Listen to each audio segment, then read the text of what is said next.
মিনিটের আমল। 1 মিনিটে আপনি লা ইলাহা ইল্লাল্লাহ, অর্থাৎ আল্লাহ ছাড়া সত্য কোনো উপাস্য নেই, কালিমাটি প্রায় 50 বার পড়তে পারেন। এটি সর্বশ্রেষ্ঠ বাক্য ও তাওহীদের বাণী। এটি কালিমায়ে তাইয়্যিবা, উত্তম বাণী ও সুদৃঢ় বাক্য। যে ব্যক্তির শেষ কথা হবে এই বাক্য, তিনি জান্নাতে প্রবেশ করবেন।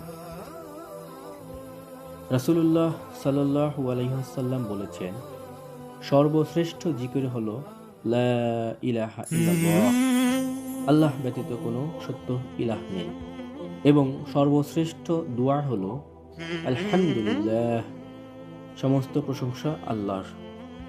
রাসূলুল্লাহ সাল্লাল্লাহু আলাইহি ওয়াসাল্লাম বলেছেন, বান্দা ইখলাসের সাথে লা ইলাহা ইল্লাল্লাহ বললে তার জন্য আকাশের দ্বারগুলো খোলা হয়, ফলে উক্ত কালিমা আরশে আজিম পর্যন্ত পৌঁছে যায়, যতক্ষণ সে কাবিরা গুনাহ ত্যাগ করে।